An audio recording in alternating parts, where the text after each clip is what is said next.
Dear students, in the present section, we shall discuss the integral of contour integration of certain functions whose poles lies on the real axis as well as poles lies within the contour C.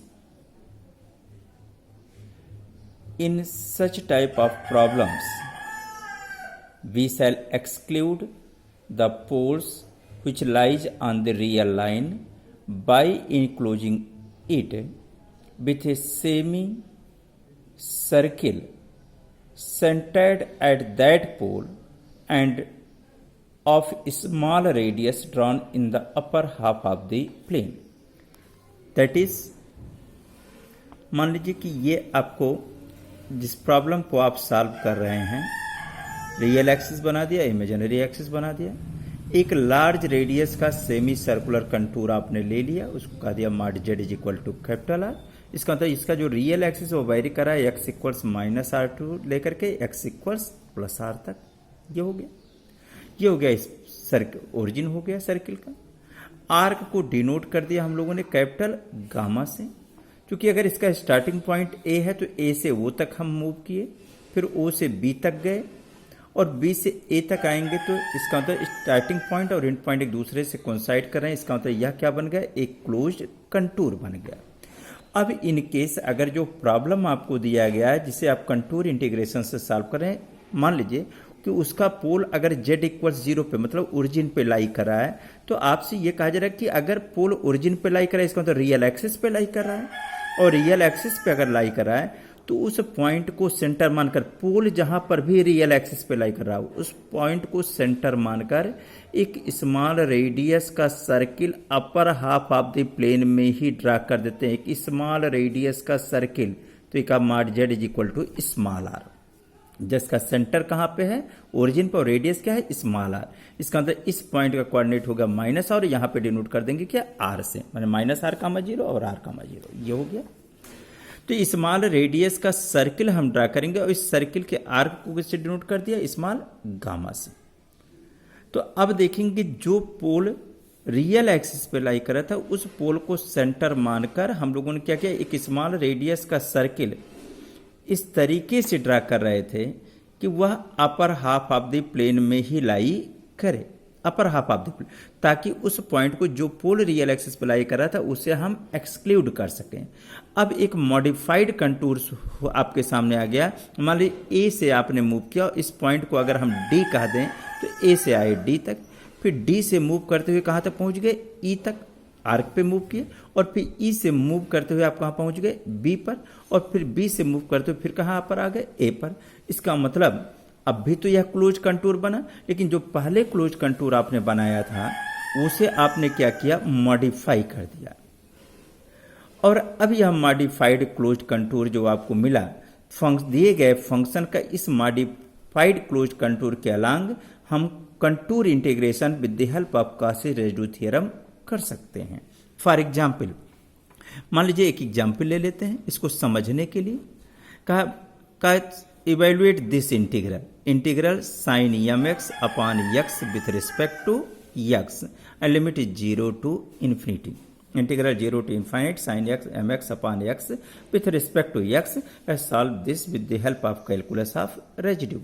तो आप हम लोग जो करते आए हैं अभी तक क्या करते हैं, कहते थे मान लेते हैं एक इंटीग्रल ले ले, integral F Z D Z एक कंसीडर कर लिया, का let us consider an integral F Z D Z taken over C, where आप यह भी कहते हैं कि वेयर एफ जेड इक्वल्स क्या हो गया, ई टू द पावर, इसके रेफरेंस में लेंगे तो हो जाएगा f z equals e to the power I am Z upon Z.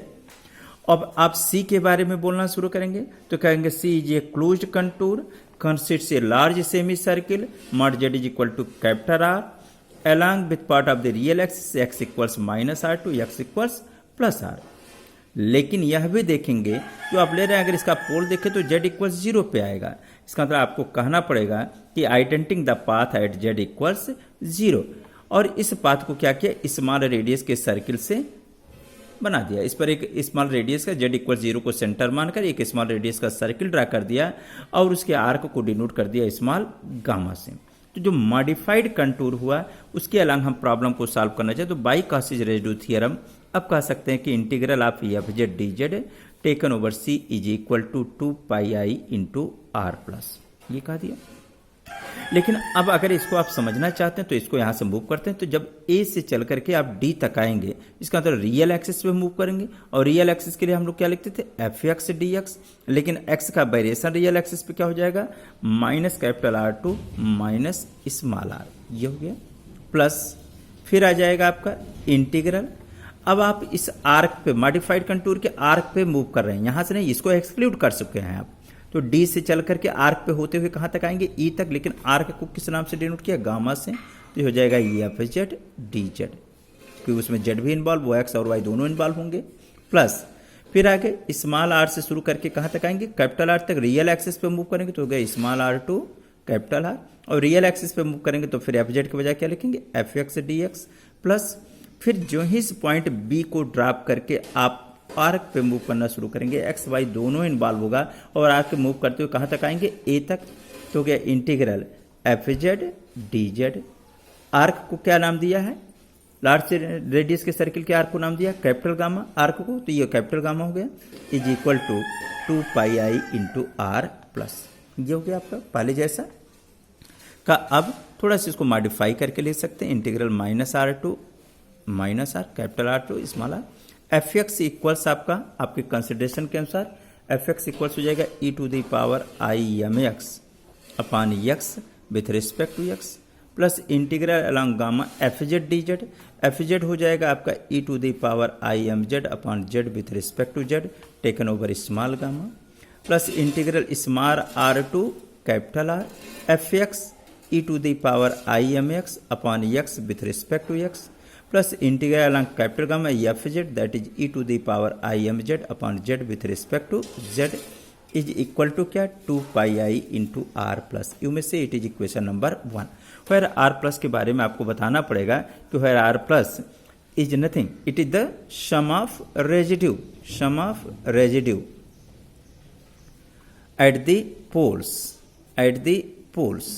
lies within modified contour C।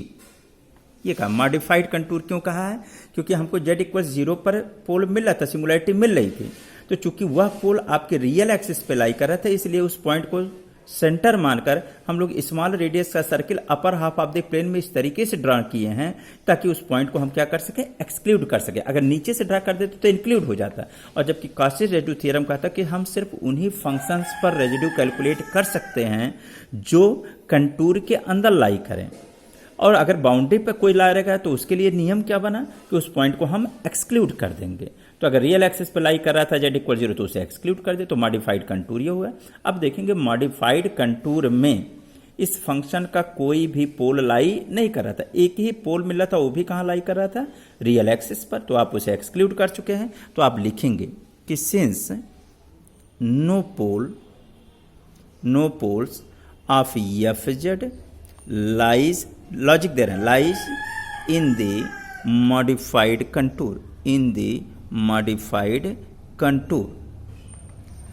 therefore अब क्या होगा, रेजिड्यू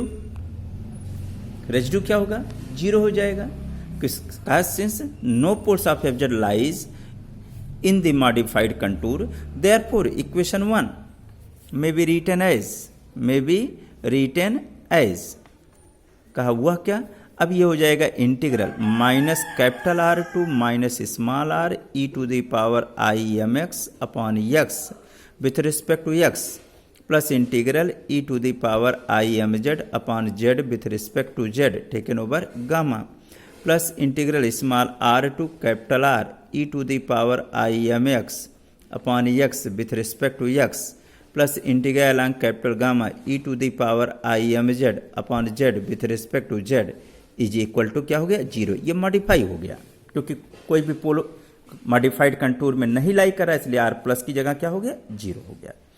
अब हम लोगों को क्या करना है, एक तो आपको पहले से पता है इंटीग्रल अलोंग कैपिटल गामा हम लोगों को क्या कराना है, वाइनिश कराना है। तो इंटीग्रल अलोंग अगर कैपिटल गामा वाइनिश कराना है तो सबसे पहले उस पर आते हैं। चूंकि इंटीग्रल के इंटीग्रैंड में एक्सपोनेंशियल फंक्शन का प्रेजेंस है तो हम काशी रेसिड्यू थ्योरम का यूज करेंगे। और काशी रेसिड्यू थ्योरम के लिए पहले क्या करेंगे, since limit mod z tends to infinity e to the power i m z upon z है इंटीग्रैंड में, तो लिखा क्या 1 upon z is equal to हो जाएगा 1 upon infinite is equal to 0। कहा देयरफॉर बाई जॉर्डन्स लेमा। अब Jordan's lemma का यूज कर सकते हैं क्योंकि जॉर्डन्स लेमा के लिए जो कंडीशन है वो सेटिस्फाइड हो रही है। बाई जॉर्डन्स लेमा बी है। कहा अब क्या कि इंटीग्रल 1 अपॉन जेड में e to the power I am z से मल्टीप्लाई कर दें तो e to the power I am Z upon Z with respect to z along arc capital gamma but under the condition limit capital R tends to infinite. यह भी क्या हो जाएगा 0। और ये हो गया आपका इक्वेशन नंबर 3। ये आ गया। अब दो चीजें आपने कर लिया कि पोल पर कोई भी पोल मॉडिफाइड कंटूर में नहीं लाई कर रहा था इसलिए रेसिड्यू 0 कर दिया। दूसरा आपने integral along capital gamma winish करा लिया। अब सोच रहे होंगे इंटीग्रल अलोंग स्मॉल गामा क्या होगा। तो स्मॉल गामा के लिए आपको एक ही प्रॉपर्टी बताई गई थी। अगर प्रॉपर्टी आपको याद आ रहा हो कि if A B be the arc lies between θ1 θ2 of the circle mod of z minus A is equal to small R. Circle का सेंटर ए पे था और रेडियस क्या था स्मॉल आर एंड इफ, तो स्मॉल रेडियस के circle की बात की गई थी। और यहां पर आपके प्रॉब्लम में जो स्मॉल रेडियस का आपने सर्किल बनाया किस पॉइंट पर बनाया, z इक्वल्स 0 को सेंटर मानकर। इसका मतलब a की जगह क्या हो जाएगा 0। तो अब यही प्रॉपर्टी लगाते इफ लिखा हुआ तो इफ की जगह लिख रहे हैं सिंस। सिंस लिमिट यहां क्या था z tends to a circle का सेंटर था तो हम लोग क्या लिखेंगे लिमिट z टेंड्स टू 0 क्योंकि हमारे प्रॉब्लम में सर्किल का सेंटर ओरिजिन पर है। z माइनस ए मतलब z इंटू एफ जेड का limit z tends to 0 z और एफ जेड इक्वल्स आपके प्रॉब्लम में क्या है e to the power I am Z upon z. इस z से यह z क्या हो गया कैंसिल हो जाएगा और z टेंड्स टू 0 करेंगे तो e टू द पावर 0 क्या हो जाएगा 1। इसका मतलब k की जगह पे क्या आया 1 इज कांस्टेंट एंड देयरफॉर अब हम लोग यूज करें देयरफॉर लिमिट यहां क्या कहा गया था r टेंड्स टू 0 तो हम लोगों ने भी लिखा r tends to 0 by property काम कर रहे हैं।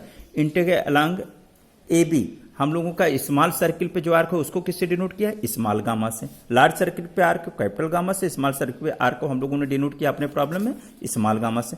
क्या लिखा हुआ है एफ जेड डी जेड। तो एफ जेड क्या है e to the power I am Z upon z D Z. F Z D z हो गया इज इक्वल टू क्या i θ2 minus θ1 i θ2 minus θ1 into k. तो देखा जाए जो हमारा प्रॉब्लम है उस प्रॉब्लम में ये स्मॉल रेडियस का सर्किल यहाँ पे θ1 क्या होगा 0 और यहाँ पे मूव करके आएंगे तो θ2 क्या होगा पाई। तो θ2 माइनस θ1 क्या होगा पाई माइनस 0। तो अब ये लिखते हैं यहाँ हो जाएगा आई पाई माइनस 0 इंटू के और के की जगह क्या मिला हुआ है 1 तो ये 1 लिख दिया। कुल मिला के क्या हो गया आई पाई। अब यहाँ पर एक लॉजिक है। लॉजिक ये है कि हम लोग जो सर्किल या जो कंटूर बनाते हैं उसका डायरेक्शन हमेशा एंटी क्लॉकवाइज लेते हैं। लेकिन यहां देखेंगे जो स्मॉल रेडियस के सर्किल का हम लोग डिस्कशन कर रहे हैं उसका डायरेक्शन क्लॉकवाइज है। तो क्लॉकवाइज को एंटी क्लॉकवाइज में लाने के लिए हम लोग क्या करेंगे उसमें नेगेटिव साइन से मल्टीप्लाई कर देंगे। तो यहां आपने लिखा ये तो लिख दिया, इसको कह दिया इक्वेशन नंबर 4, लेकिन इसका रीजन भी बता दीजिए कि नेगेटिव साइन क्यों लिया। Negative sign is taken due to clockwise direction। ये आपको कहना पड़ेगा या आपको समझना पड़ेगा। अगर एंटी क्लॉकवाइज होता तब कोई दिक्कत नहीं थी, लेकिन क्लॉकवाइज डायरेक्शन के कारण यहाँ नेगेटिव साइन एक्स्ट्रा आपके सामने लगाया गया तो ये समझ में आना चाहिए। अब ये हो गया। अब क्या है इक्वेशन 2, 3, 4 का यूज। इक्वेशन 3, 4 का यूज हम किस में करेंगे इक्वेशन नंबर 1 में। तो क्या यूजिंग इक्वेशंस 3 and 4 किस में इन इक्वेशन 2। इक्वेशन 2 में यूज करेंगे कैसे बाय मेकिंग। आप देखेंगे इक्वेशन 3 में आया है limit capital R tends to infinite और इक्वेशन 4 में आया है limit small r tends to 0। तो ये कहा by making capital R tends to infinite and small r tends to 0 we get क्या मिलेगा ये देखा जाए। तो ये हो जाएगा आपका इंटीग्रल इक्वेशन नंबर 1 में, इक्वेशन नंबर 2 में। तो यहाँ आपने कहा आर टेंस टू इन्फाइनाइट और small r tends to zero, तो हो जाएगा माइनस इन्फाइनाइट टू जीरो, और ये हो जाएगा आपका जीरो टू इन्फाइनाइट। और यहाँ small integral along small gamma आप इक्वेशन नंबर 4 में कैलकुलेट कर चुके हैं, कैपिटल गामा जीरो कर चुके हैं, तो सब सब्स्टिट्यूट करते हैं, तो हो जाएगा minus infinite to zero E to the power I am x upon x with respect to x plus integral along small gamma वो आप निकाल चुके हैं, that is equal to minus I pi by equation 4। फिर हो गया इसमें integral small integral zero to infinite E to the power I am x upon x with respect to X. दूसरा integral along capital gamma zero, right hand side भी zero है। अब आप definite integral की प्रॉपर्टी लगा दीजिए, दोनों integral का इंटीग्रैंड सेम है, लिमिट यहाँ माइनस इन्फाइनाइट टू जीरो और यहाँ लिमिट क्या है जीरो टू इन्फाइनाइट। प्रॉपर्टी लगाएंगे तो इसको क्या लिख सकेंगे, integral minus infinite to infinite, और ये आ जाएगा E to the power I am x upon x with respect to x, और माइनस आई पाई को राइट में भेजेंगे तो हो जाएगा आई पाई। अब आप फिर बाकी चीज समझ रहे हैं, integral minus infinite to infinite, इसको लिख सकते हैं cos M X plus I sine M X, किसकी हेल्प से, वो आपको मालूम है Euler's theorem, D X is equal to I pi. चूंकि हमको रिजल्ट में इसको सेपरेशन मोड में ला जाइए, तो integral minus infinite to infinite cos M x upon x with respect to x plus i into integral minus infinite to infinite sine M x upon x with respect to x, और is equal to क्या लिख सकते हैं i pi. Imaginary part को compare कर दीजिए, तो integral minus infinite to infinite sine M x upon x with respect to x is equal to क्या हो जाएगा पाई हो जाएगा।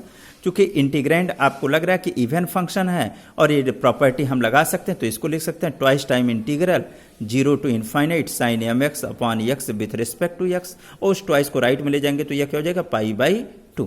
कैसे आया, बाई प्रॉपर्टी, और यही आपके दिए गए प्रॉब्लम का क्या हो गया, सोल्यूशन हो गया। थैंक्स।